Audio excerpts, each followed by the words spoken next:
Hello বন্ধুরা, আমি অঙ্কুশ। আপনারা শুনছেন হান্টিং নাইটমেয়ার।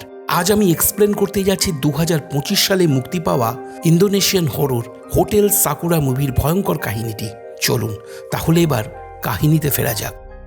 কাহিনীর শুরুতে আমরা সেতসুকো নামের এক জাপানি মহিলাকে দেখি, যে একটা রুমের ভিতরে কোনো অজানা ভয় ও আতঙ্কে জর্জরিত হয়ে তার মেয়ের সাথে বসে আছে। মেয়েটিও বেশ ভীত। তাই মেয়েটির মা মানে সেতসুকো নামের মহিলাটি করুণ কণ্ঠে গান শুনিয়ে মেয়েকে সামলানোর চেষ্টা করছে। অপরদিকে তাদের ঘরের বাইরে বেশ কিছু সৈনিক দাঁড়িয়ে আছে তাদেরকে বাঁচানোর জন্য। এমন সময় হঠাৎ সেখানে অন্য একজন জাপানি সৈনিক সোর্ড হাতে উপস্থিত হয়। আসলে সেই সৈনিকের উদ্দেশ্য ছিল ঘরের মধ্যে প্রবেশ করে সেতসুকো আর তার ছোট্ট মেয়েটিকে হত্যা করা, সেই সঙ্গে ওখানে যারা তাদেরকে রক্ষা করছে তাদেরকেও মেরে ফেলা। এই সূত্রে বলে রাখি, সময়টা ছিল ওয়ার্ল্ড ওয়ার 2 এবং হিরোশিমা নাগাসাকির নিউক্লিয়ার হামলার পরের ঘটনা। সেই সময় যুদ্ধে হেরে গিয়ে কিছু সৈনিক শত্রুর সামনে মাথা নত করেছিল নিজেদের পরিবারকে বাঁচাতে। তারই মধ্যে একটি পরিবার হলো সেতসুকো নামের মহিলাটির, যার স্বামী একজন সৈনিক ছিলেন ও নিজের পরিবারের পাশে দাঁড়িয়েছিলেন। সেই কারণে অন্য সৈনিকটি রেগে গিয়ে তাদের দলের লোককে মারতে চাইছিল। সে সেতসুকোর স্বামীকে আক্রমণ করে মেরে ফেলে ও বলে, যুদ্ধে হেরে যাওয়া মানে এটা নয় যে জাপান হেরেছে। যারা শত্রুর কাছে মাথা নত করেছে তারা একজন বিশ্বাসঘাতক, তাদেরকে অবশ্যই মরতে হবে। এই কথা বলে সে বাকি সৈনিকদেরকেও মেরে ফেলে। একসময় সে ঘরের দিকে এগিয়ে যায়। এদিকে তখন ঘরের ভিতরে সেতসুকো বিষয়টা আন্দাজ করে নিজের মেয়েকে রক্ষা করতে একটা ঘণ্টাযুক্ত তাবিজ পরিয়ে দেয়, যা তার স্বামীর ছিল। সে বলে, এই তাবিজ আমাদের পরিবারকে রক্ষা করে এসেছে। এটা তোমার দাদিমা তোমার বাবাকে দিয়েছিল, এখন আমি তোমাকে এটা দিলাম। যখন তুমি আমাকে মিস করবে তখন এই ঘণ্টা দেওয়া তাবিজটা বাজাবে। কথা শেষ না হতেই সেই সৈনিক সোর্ড হাতে রুমে প্রবেশ করে ও ছোট্ট মেয়েটির গলা থেকে সেই তাবিজটাকে ছিনিয়ে নেয় আর বলে, এই তাবিজ আজ তোমাদেরকে বাঁচাতে পারবে না। তোমার বাবা শত্রুদের কাছে বশ্যতা স্বীকার করেছে, তোমরা হলে বিশ্বাসঘাতক। সেই কথা শুনে সেতসুকো নিজের মেয়েকে বুকে জড়িয়ে বলে, আপনি চাইলে আমাকে হত্যা করুন, কিন্তু আমার মেয়েকে ছেড়ে দিন। সেই সৈনিক কোনো কথা না শুনে তাবিজের ঘণ্টা বাজাতে বাজাতে উল্লাসের সঙ্গে চোখের পলকে হাতের সোট চালিয়ে নির্মমভাবে মা এবং তার ছোট্ট শিশুটিকে হত্যা করে। এরপর দৃশ্য বর্তমান সময় চলে আসে, যেখানে আমরা সারা নামে একটি মেয়েকে দেখি, যে তখন কলেজে পড়াশোনা করত। ভোর হতেই সে বেরিয়ে পড়ে ক্লাস করার উদ্দেশ্যে। ক্লাস চলাকালীন সময় কলেজের প্রফেসর ছাত্রছাত্রীদেরকে বলেন যে এমন কোনো একক ধর্ম নেই যেখানে আত্মার অস্তিত্ব সম্পর্কে আলোচনা করা হয়নি। তোমাদের ধর্ম যাই হোক না কেন, আত্মার উপরে বিশ্বাস এবং আচার অনুষ্ঠান এইসব হয়েই থাকে। আত্মার অস্তিত্ব সম্পর্কে প্রথমে আছে খ্রিস্টানরা, তারপর ইসলাম, এরপর বৌদ্ধ এবং হিন্দুরা। এর মানে সব ধর্মের মানুষ এটা মানে। ঠিক সেই সময় ক্লাসে উপস্থিত আল্ডো নামের একটি ছেলে আত্মবিশ্বাসের সঙ্গে বলে ওঠে, শুধু ধর্মবিশ্বাসীরা নয়, নাস্তিকেরাও বিশ্বাস করে আত্মার উপস্থিতিকে। তখন প্রফেসর বলে, হ্যাঁ, যেমন জাপান। সারা বলে, কিন্তু আমার মা যে বলতেন আত্মার কোনো অস্তিত্ব নেই। তখন প্রফেসর বলে যে, তবে বৈজ্ঞানিক তথ্য অনুযায়ী আত্মার কোনো প্রমাণ এখনো পর্যন্ত পাওয়া যায়নি। সেই কথা শুনে আল্ডো জোর দিয়ে বলে, আত্মা আছে, আমিও এটা মানি। সারা সহ ক্লাসের সকলেই সেই কথায় বেশ অবাক হয়। এরপর ক্লাস শেষ হলে সকলেই সেখান থেকে চলে যায়, কিন্তু সারা আর আল্ডো ওখানেই বসে থাকে নিজেদের ডেস্কে। সারা তখন তার বন্ধুর সঙ্গে ফোনে কথা বলছিল। ফোন কাটতেই সে যখন যাবার জন্য প্রস্তুত হচ্ছিল, তখন আল্ডো তাকে বলে যে আজকাল অনেক মানুষই আছে যারা আধুনিক বলে নিজেদেরকে দাবি করলেও ভয় পায় আত্মার প্রসঙ্গে। তারা বিশ্বাস করে এটা আছে। এই কথা শুনে সারা আল্ডোকে উপেক্ষা করে। সে মনে করে আল্ডো হয়তো পাগল। এরপর সারা নিজের বাবার বাড়িতে যায়, যেখানে তার বাবার দেখাশোনা করার জন্য একজন কেয়ারটেকার থাকতো। যাই হোক, সারাকে আসতে দেখে তার বাবা বেশ খুশি হয়। এরপর সারা নিজে হাতে তার বাবাকে খাইয়ে দেয়। সেই সময় তার নজর পড়ে মৃত মায়ের ঝুলে থাকা কাপড়গুলোর উপর, যা দেখে সে একটু দুঃখ পায়। তখন তার বাবা বলে, যা হয়েছে তা ভুলে যাও, এটা অনেক আগের ঘটনা, নিজেকে সবসময় দোষারোপ করা বন্ধ করো। যাই হোক, এরপর রাত হলে সে তার বন্ধু নিদার সঙ্গে দেখা করতে যায় একটা ক্যাফেতে, যেখানে নিদা কাজ করত। সারা নিদার সঙ্গে কথা বলার সময় নিদা পিছনের একটা টেবিল দেখিয়ে বলে, ওই ছেলেটাকে দেখ, যে সব সময় তোর দিকে হ্যাংলার মতন তাকিয়ে থাকে। সারা পিছন ফিরে চাইতেই দেখে কিছুটা দূরে টেবিলে আল্ডো বসে তাকে এক দৃষ্টিতে দেখে যাচ্ছে। সারা এবারও তাকে উপেক্ষা করে মুখ ঘুরিয়ে নেয়। এরপর নিদা উঠে পড়লে সারা আবার পিছন ফিরে যায়। তখন সে আর আল্ডোকে দেখতে পায় না, মানে সে তখন ওখান থেকে চলে গিয়েছিল। কিছুক্ষণ পর সারা ক্যাফে থেকে বের হয়। ঠিক তখনই আবার আল্ডো তার কাছে আসে এবং অদ্ভুত একটা কথা বলে। সে বলে, আমরা দুজনেই একই জিনিসের উপর বিশ্বাস করি। সারা বলে, কি সেটা? আল্ডো বলে, তুই কখনো ইউমি নো কুনির কথা শুনেছিস, যা জাপানিরা বিশ্বাস করে? তখন সারা বলে, হ্যাঁ, কিছুটা ধারণা আছে আমার। ইউমি নো কুনি হলো একটা দরজা যা মৃত জগতের প্রবেশদ্বার নামে পরিচিত। এবারে আল্ডো বলে, আমি এমন একটা জায়গা এখানে খুঁজে পেয়েছি, মানে কেউ একজন আমাকে বলেছিল, যার নির্দেশে আমি সেখানে গিয়েছিলাম। এই কথা বলে সে একটা ছবি দেখায় ও বলে, আমার সেখানে দেখা হয়েছিল মৃত বোনের সাথে। এটা সেখানকার ছবি, আমরা সেখানে কথা বলেছিলাম। আসলে আল্ডো জানতো তারই মতো সারাও কোনো ট্রমার মধ্যে দিয়ে যাচ্ছে, আর সে নিশ্চয়ই কাউকে হারিয়েছে। যাই হোক, আল্ডো ছবিটা না নিয়ে সেখান থেকে চলে যায়। ঠিক তখনই নিদা ক্যাফে বন্ধ করে সেখানে চলে আসে আর জিজ্ঞাসা করে, কি হয়েছে? তখন সারা কিছুই বলে না। বাড়ি ফিরে সারা সেই ছবি মিলিয়ে ওই জায়গার ব্যাপারে ইন্টারনেটে সার্চ করে দেখে। এরপর সে ঘুমিয়ে পড়ে। ঘুমানোর সময় সে তার মায়ের মৃত্যুর সময়কার স্বপ্ন দেখে, যা দেখে আমরা তার অতীতের এক ঘটনার কথা জানতে পারি।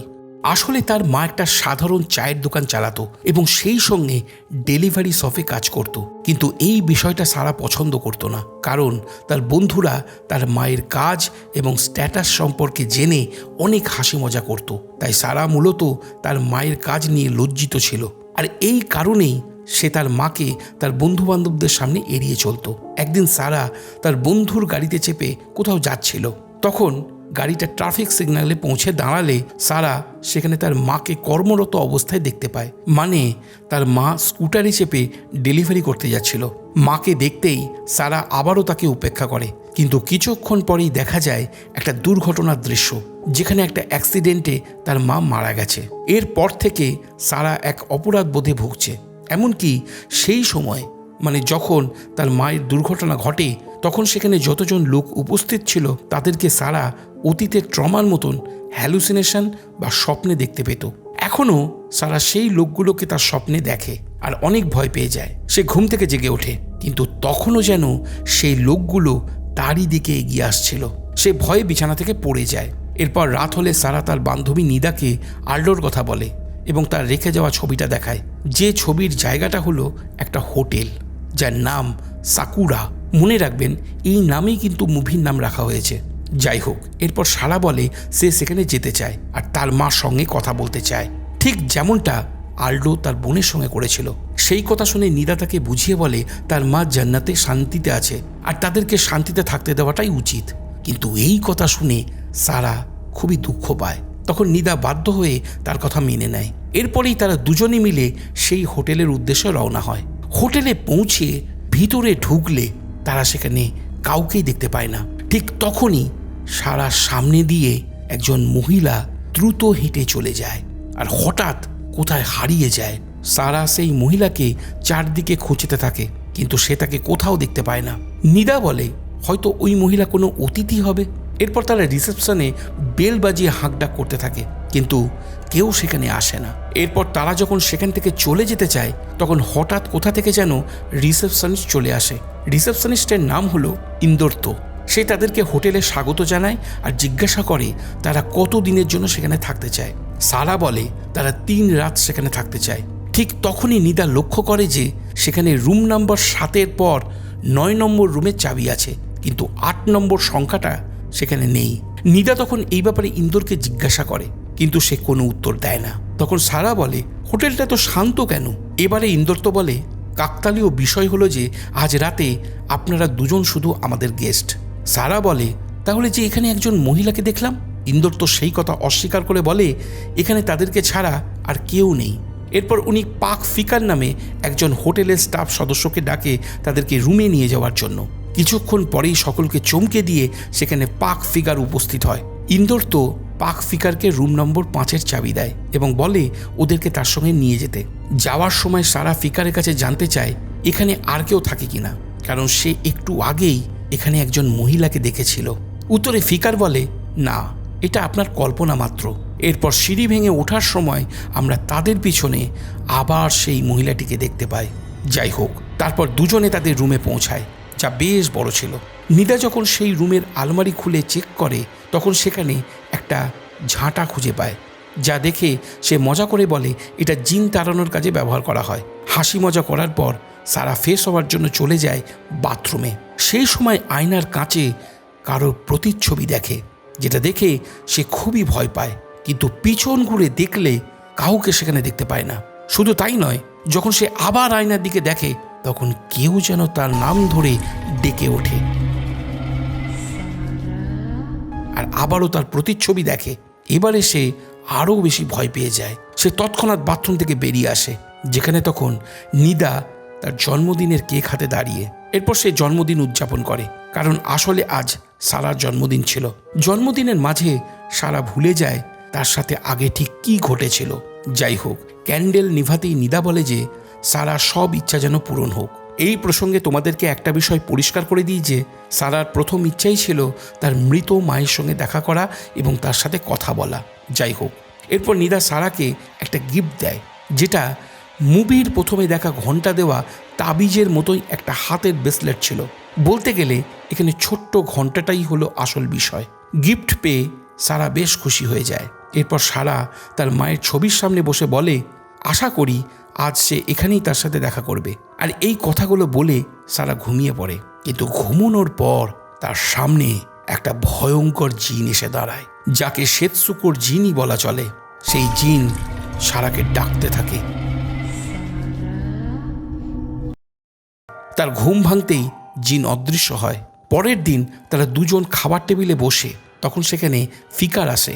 ফিকারকে তারা সেই জিন সম্পর্কে জিজ্ঞাসা করে। তখন সে বলে এখানে তেমন কিছুই নেই, আর সে অনেক বছর ধরে এখানে কাজ করছে। এরপর ফিকার রুম সার্ভিসে চলে যায়। তখন আমরা দেখি ফিকার সারার রুমের ভিতর সেই উপহারটা দেখে ফেলে, যাতে ঘন্টা লাগানো ছিল। আর সেটা দেখে তার আচরণ একটু অদ্ভুত হয়ে যায়, সে ভয় পেয়ে যায়। ঠিক তখনই সেখানে সারা আর নিদা এসে পড়ে। সেই দেখে ফিকার নিজেকে সামলে নিয়ে সেখান থেকে দ্রুত চলে যায়। নিদা মনে করে ফিকার নিশ্চয়ই এখানে কিছু চুরি করতে এসেছিল, কিন্তু চেক করলে তারা দেখে সেখান থেকে কিছুই হারিয়ে যায়নি। এদিকে সারা ফিকারকে অনুসরণ করে তার কাছে যায় আর জিজ্ঞাসা করে এখানে আসলে কি আছে, কারণ কেউ তো তাকে বলেছিল এখানে কিছু না কিছু একটা ভয়ঙ্কর জিনিস আছে। তখন ফিকার বলে এই হোটেলটা একটা শান্তিপূর্ণ জায়গা ছিল, কিন্তু সারার মতন লোকেরা এসে এখানে শান্তি ভঙ্গ করছে। এর মানে স্পষ্ট ছিল যে ফিকার কিছু না কিছু একটা লুকাচ্ছে, আর সেই হোটেলে অবশ্যই বিশেষ কিছু আছে। তাই সারা ফিকারকে এই ব্যাপারে জিজ্ঞাসা করতে শুরু করে। সে আল্ডোর বিষয়ে জিজ্ঞাসা করে বলে আল্ডো কোন রুমে ছিল। তখন সে বলে রুম নাম্বার 8-এ, কিন্তু 8 নম্বর তো এখানে ছিলই না। তাই সে 8 নম্বর রুম দেখতে চায়। অপরদিকে তখন নিদা রুমে বসে মুখের ব্রণ গালছিল। তখন তার পিছনে একটা ছোট্ট মেয়ে চলে আসে, যা সে আয়নার প্রতিবিম্বে দেখে, কিন্তু পরক্ষণেই হঠাৎ সেটা ধোঁয়াশা হয়ে যায়। তাই সে আবার তার কাজ চালিয়ে যায়। কিন্তু হঠাৎ সেই ছোট্ট মেয়েটির ভয়ঙ্কর জিনরূপী মূর্তি আবার আয়নায় দেখা দেয়, যা দেখে সে প্রচণ্ড ভয় রুম থেকে বেরিয়ে যায়। তখন তার সামনে সারা এসে পড়লে সে তাকে সব কিছু বলতে চায়, কিন্তু তখন ফিকারের সঙ্গে সারা রুম নম্বর 8 দেখতে যাচ্ছিল। তাই সারা নিদাকে চুপ করে থাকতে বলে তার সঙ্গে আসতে বলে। 8 নম্বর রুমে প্রবেশ করতেই তারা ওখানে অনেকগুলো ছবি দেখতে পায়, যেটা একটা পরিবারের ছিল। এই প্রসঙ্গে ফিকার বলে এই ছবি আসলে ক্যাপ্টেন কায়দার আর তার স্ত্রী সেতসুকো এবং তার মেয়ের। এই বাড়ির কর্তা আগে জাপানি মিলিটারি অফিসে কাজ করত, কিন্তু শত্রুর সামনে বশতা স্বীকার করে নেওয়ায় কর্তা মানে ক্যাপ্টেন কায়দার আর তার স্ত্রী সেতসুকোকে তারই বন্ধু বা দলের লোকেরা মেরে দেয়, যেটা আমরা কাহিনীর শুরুতেই দেখেছিলাম। সারা জিজ্ঞাসা করে সে কি এখানে থাকতে পারবে, কিন্তু ফিকার চিন্তা করে বলে ওরা এখানে থাকতে পারবে না। কিন্তু সারা প্রচণ্ড জেদি মেয়ে ছিল, তাই সে বলে আমি এখানেই থাকতে চাই। তখনই সেই রুমে ইন্দোর তো চলে আসে এবং ওদেরকে সেখান থেকে চলে যেতে বলে। বাইরে এলে নিদা সারাকে জিজ্ঞাসা করে সে কি সত্যিই সেই রুমে থাকতে চায়। সারা বলে হ্যাঁ, কারণ সে জিন এবং শয়তানকে ভয় পায় না। আসলে সারার মধ্যে একটা আগুন ছিল তার মায়ের সঙ্গে কথা বলার জন্য, তাই সে ওই রুমে থাকতে চাইছিল। যাই হোক, রাত গভীর হলে আমরা দেখি তখন সারা নিজের বিছানায় শুয়েছিল আর নিদা তখন টয়লেটে ছিল। এমন সময় হঠাৎ লোডশেডিং হয়ে যায়। সারা টর্চ নিয়ে চেক করতে যায়, তখনই তার সামনে অদ্ভুত শব্দ করে সেতসুকোর জিন চলে আসে। সে ভয়ে তাড়াতাড়ি আলমারি থেকে ঝাঁটাটা বার করে সেই জিনকে তাড়ানোর চেষ্টা করতে থাকে, যা বড়ই অদ্ভুত একটা ব্যাপার ছিল।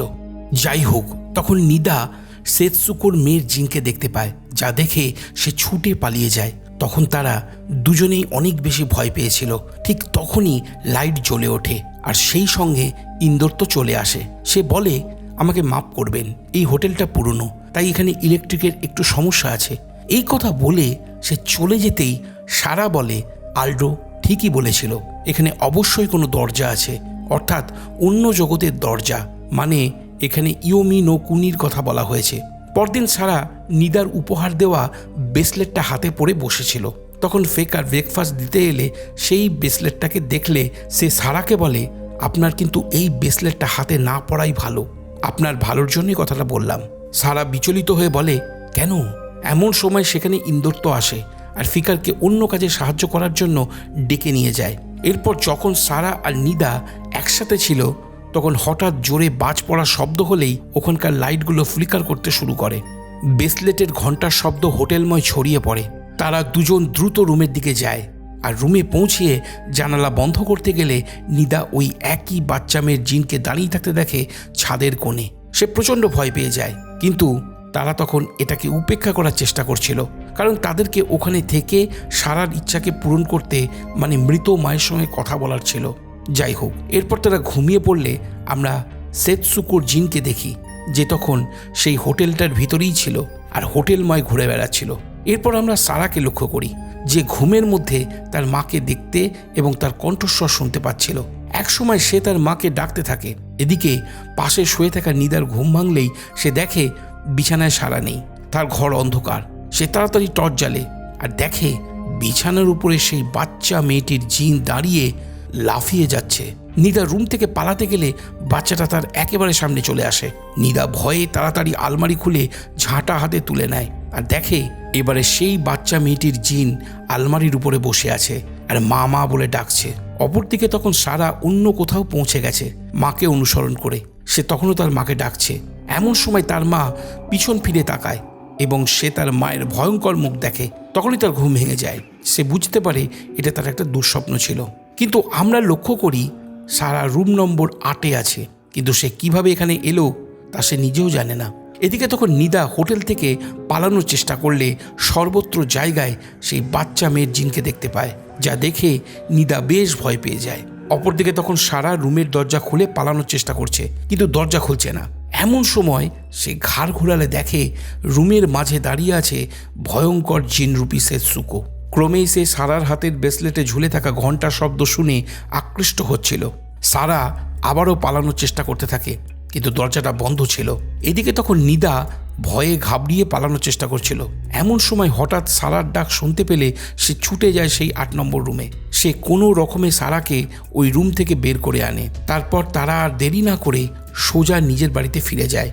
বাড়িতে এসে নিদা সারাকে শুইয়ে দিয়ে বলে, যা ঘটেছিল সবকিছু ভুলে যাও। পরের দিন সকালে সারা চোখ খোলার পর সে ওঠে এবং তারপর অ্যাপার্টমেন্ট ঘুরে দেখতে থাকে। কিন্তু কিছুক্ষণ পরেই সে বুঝতে পারে তার নিজের অ্যাপার্টমেন্ট বদলে গেছে আর তার জায়গায় এখন সে সাকুরা হোটেলে আছে। এটা দেখে সারা খুব ভয় পেয়ে যায়। এমন সময় ঘড়ির অ্যালার্ম বেজে ওঠে। সারা দুঃস্বপ্ন ভেঙে যায়। সে ঘুম থেকে জেগে ওঠে। এর মানে সে স্বপ্নের মধ্যে স্বপ্ন দেখছিল। সে বাইরে যাওয়ার চেষ্টা করে, কিন্তু আবারও তার সঙ্গে সব কিছু অদ্ভুত হয়। এবারে সে তার ক্লাসে পৌঁছে যায়, যেখানে সে নিজেকে দেখতে পায়, অর্থাৎ ছোট্ট সারাকে, যে তখন তার দিকেই চেয়েছিল। এই দিকে সে সেখান থেকে পালিয়ে যায়। এমন সময় এক জায়গায় পৌঁছে যায় যেখানে তার বন্ধুরা থাকে, মানে যাদের সামনে সে তার মাকে উপেক্ষা করছিল এক সময়। এরপর সে সেখান থেকে পালাতে গেলে তার 2 বন্ধু পা ধরে টানতে থাকে, কিন্তু আসলে এই সব কিছুই ছিল সারার একটা দুঃস্বপ্ন।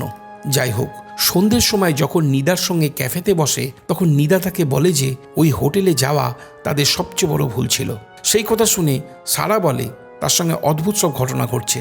সে বুঝতেই পারছে না কোনটা স্বপ্ন আর কোনটা সত্যি। নিদা বলে, তুই কি কোনো ডাক্তারের পরামর্শ নিয়েছিস?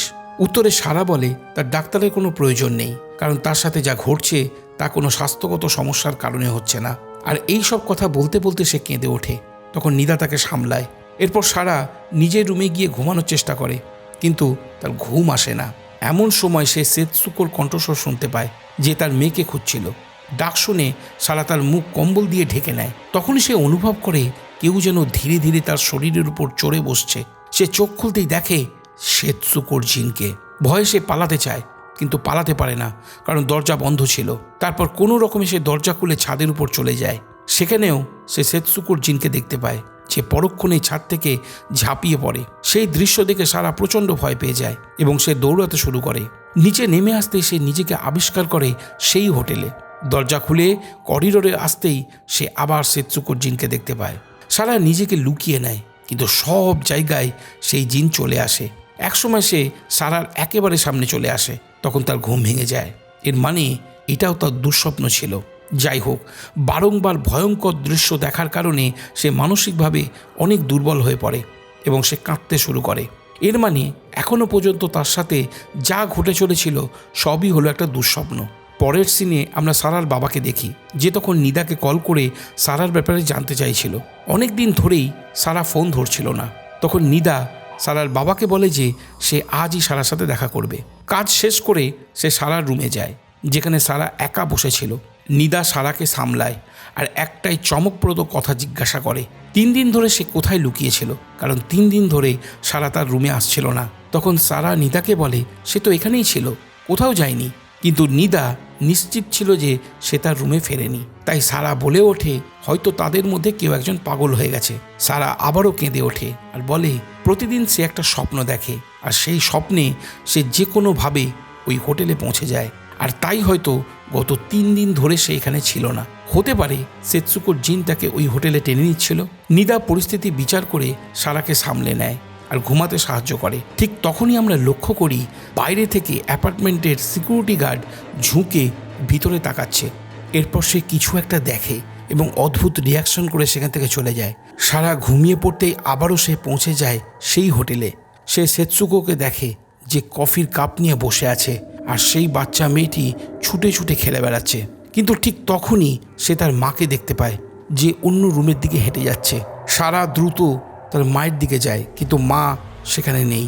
এরপরেই সারার ঘুম ভেঙে যায়। সে দেখে ভোর হয়ে গেছে আর তার সামনে নিদা বসে আছে। সারা নিদাকে দেখে বলে তাদেরকে এখনই হোটেলে যেতে হবে, কারণ সেখানে গিয়ে তার একটা কাজ আছে।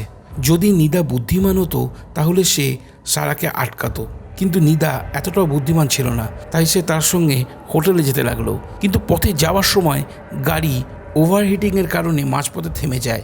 জায়গাটা ছিল কবরস্থান। কবরস্থান দেখে সারা বলে জানি না কেন মানুষ কবরস্থানকে ভয়ঙ্কর জায়গা বলে, কারণ এটা তো খুবই শান্তিপূর্ণ জায়গা। এরপর নিদা আর সারা ওখান থেকে রওনা দেয়। কিছুক্ষণ ড্রাইভ করার পর তারা হোটেলে গিয়ে পৌঁছায়। ভিতরে ঢুকে নিদা বেল বাজিয়ে ইন্দার্তকে ডাকতে থাকে, কিন্তু সেখানে কেউ ছিল না। তখন সারা বলে যে সে ভিতরে যাচ্ছে, আর নিদা যেন সেখানে দাঁড়িয়ে ইন্দার্তর জন্য অপেক্ষা করে। এরপর সারা তার মাকে হোটেলে খুঁজতে থাকে এবং তাকে দেখতে পায়, কিন্তু মা তার থেকে এগিয়ে চলছিল। তখন সারা তার মায়ের পিছনে হেঁটে যেতে শুরু করে। এদিকে ইন্দার্ত না আসায় নিদা সারাকে খুঁজতে বের হয়, কিন্তু সে ভুলবশত ফিকারের রুমে চলে যায়। সেখানে পৌঁছালে আমরা জানতে পারি যে ফিকার আসলে একজন ধর্মপ্রাণ মানুষ ছিল এবং সে সেখানে প্রার্থনা করত। তাই হয়তো জিনগুলো তার কোনো ক্ষতি করতে পারত না। যাই হোক, নিদা সেখানে অনেকগুলো খবরের কাগজের কাটিং দেখতে পায়, যেগুলো ছিল ওই হোটেলে যেসব মৃত্যু হয়েছিল সেই সম্পর্কে, যা দেখে নিদা অবাক হয়ে যায়। তখন ফিকার নিদাকে বলে যে সে তো তাদেরকে বলেছিল হোটেলে না থাকার জন্য, কিন্তু তারা তার কথা শোনেনি। সে আরও বলে যে সে সারাকে বলেছিল সেই ঘণ্টাযুক্ত ব্রেসলেটটা না পড়তে, কিন্তু তারা কিছুই শোনেনি। এখন নিদা তাকে জিজ্ঞাসা করতে শুরু করে সত্যিটা কি, এখানে আসলে কি ঘটেছে। তখন সে বলে যে এই হোটেলের ভিতর একটা ভয়ঙ্কর জিন আছে যার নাম সেতসুকো, আর যারা যারা ওই ঘণ্টার মতন শব্দ দেওয়া জিনিসটা পড়েছে তাদের সকলেরই মৃত্যু হয়েছে। এখানে কাহিনীর মূল রহস্যের পর্দা ছেড়েছে ওই দুজনেই তো ওই হোটেলের ভিতরেই ছিল, কিন্তু জিন কেন শুধু সারাকে বারংবার দেখা দিয়ে পাগল করে তুলছিল, এমনকি সে বারংবার কেন হোটেলের ভিতরে পৌঁছে যাচ্ছিল, কেন স্বপ্ন দেখছিল, কারণ সারা ঘণ্টাযুক্ত ব্রেসলেট পড়েছিল যা সেতসুকোর সাথে জড়িত ছিল। কাহিনীর শুরুতেই আমরা তা দেখেছি। যাই হোক, এদিকে সারা অবশেষে তার মায়ের সাথে দেখা করে, কিন্তু সে আসলে সেতসুকোর জিন ছিল। অর্থাৎ এখানে সেতসুকো জানতো সারার কি দরকার, তাই ওকে ঠিক সেটাই দেখাচ্ছিল। এদিকে নিদা ফিকারকে বলে যে সে যেন তাকে 8 নম্বরে নিয়ে যায়। ঠিক তখনই সেখানে ইন্দোর চলে আসে, কিন্তু এবারে সে কিছুই বলে না। ফিকার নিদাকে রুম নম্বর 8-এ নিয়ে যায়। সেখানে পৌঁছালে তারা রুমের মেঝেতে সারার লাশকে পড়ে থাকতে দেখে, যেটা প্রায় 1 সপ্তাহ পুরনো লাশ ছিল, এবং এটা সত্যি খুবই শকিং ব্যাপার। যাই হোক, এটা দেখে নিদা পুরোপুরি স্তম্ভিত হয়ে যায়।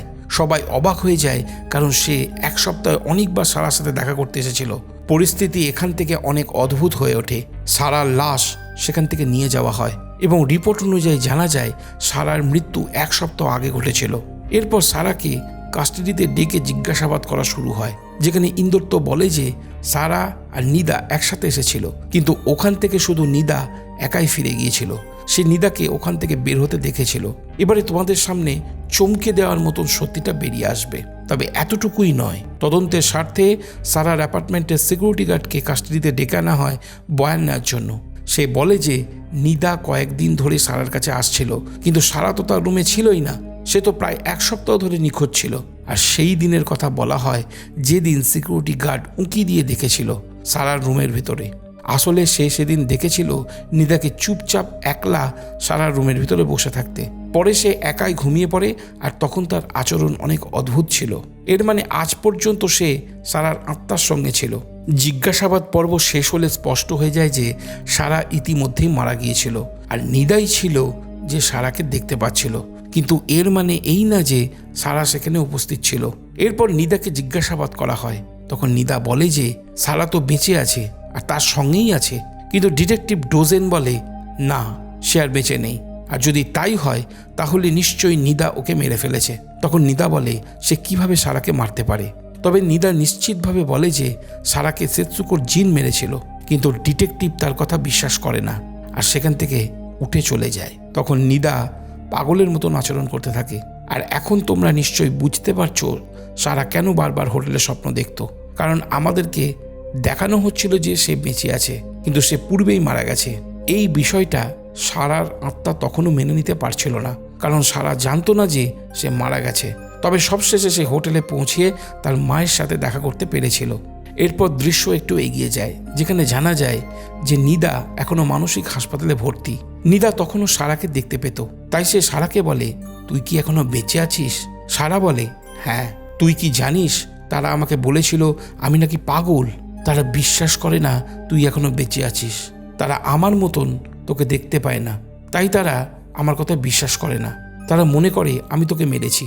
অসম্ভব, আমি কেন তোকে মারতে যাব? সারা তখন ম্লান হাসি মুখে সব কথা শোনে। তারা সবাই খারাপ।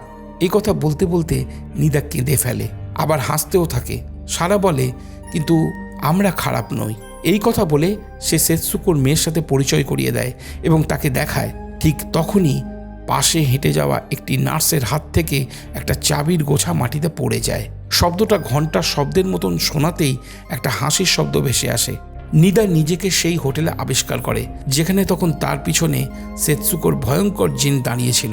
এর মানে হতে পারে নিদা হয়তো মারা গিয়েছিল, মানে সে নিজেই নিজেকে শেষ করেছিল, আর তারপরেই সে ওই হোটেলের ভিতর ঢুকেছিল, অর্থাৎ তার জিনরূপী আত্মা। এরপর আমাদেরকে একটা পোস্ট ক্রেডিট সিন দেখানো হয়, যেখানে আল্ডো ছিল সারার কবরের পাশে, আর সে তাকে বলছিল গুড বাই সারা। এখন এখানে অনেকগুলো প্রশ্ন উঠে আসে। আল্ডো সেখানে কেন এমন করলো? সে কেন সারাকে হোটেল সাকুরায় পাঠিয়েছিল? এর সঠিক কারণ কিন্তু বোঝা যায় না। হয়তো এমনও হতে পারে যে আল্ডো মারা গিয়েছিল আর সে আর কখনো বাইরে আসেনি। বিচার করে দেখলে একটা কথা উঠে আসে, রুম নাম্বার 8-এর ভিতরে অনেক মহিলার মৃত্যু হয়েছে, তাই হতে পারে সেতসুকো শুধু মহিলাদেরকেই স্বীকার করত, তাই হয়তো আল্ডো প্রাণে বেঁচে যায়। যাই হোক, এই সব প্রশ্নের ভিড়ে কাহিনী টুক করে শেষ হয়ে যায়। তাহলে তোমাদের কেমন লাগলো এই মুভির কাহিনীটা তোমরা আমাকে কমেন্ট করে জানিও। যদি তোমাদের আরও কোনো প্রশ্ন থাকে আমাকে জানাতে পারো। ভিডিওটা যদি পছন্দ হয়ে থাকে তাহলে লাইক ও কমেন্ট করে দিও। যদি আমার চ্যানেলে নতুন হয়ে থাকো তাহলে অবশ্যই চ্যানেলটা সাবস্ক্রাইব করে নিও। তাহলে আবার দেখা হচ্ছে আগামী ভিডিওতে। ততক্ষণের জন্য কথা